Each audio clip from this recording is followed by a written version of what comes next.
అందరికీ వందనాలండి. మన జీవితంలో ప్రేమ, దయ మరియు కరుణ ఎంత ముఖ్యమో చూపించే ఒక అద్భుతమైన కథని ఈరోజు మనం తెలుసుకుందాం.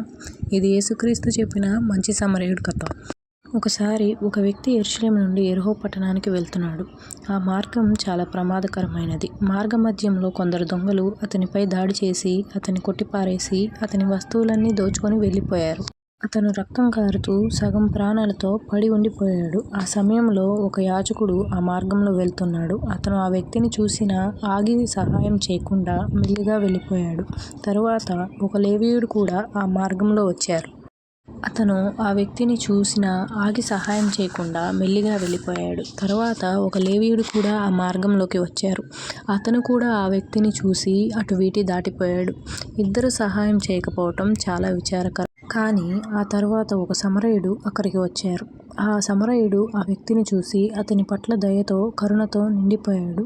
అతను ఆగి అతని గాయాల్ని శుభ్రం చేసి నూనె మరియు ద్రాక్షారసంతో వాటిని శుభ్రపరిచారు.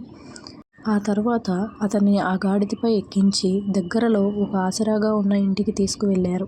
ఆ సమరయుడు ఆ యజమానికి 2 నాణేలు ఇచ్చి చెప్పాడు, "ఈ వ్యక్తి జాగ్రత్తగా చూసుకోనండి. అతనికి అవసరమైన చికిత్స చేయండి. దీనికంటే ఎక్కువ ఖర్చు అయితే నేను చెల్లిస్తాను" అని చెప్పారు.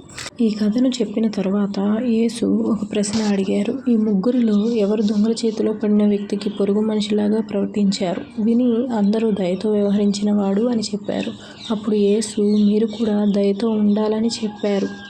ఈ కథ మనకు ఒక గొప్ప పాఠం చెప్తుంది. ప్రేమ, దయ మరియు కరుణకు ఎటువంటి అవరోధాలు లేవు. మనం ఎవరికైనా సహాయం చేయగలిగిన పరిస్థితిలో సహాయం చేయగలగాలి అని తెలుసుకొని మనం కూడా మంచి సమరయుడి స్ఫూర్తిని పాటిద్దాం.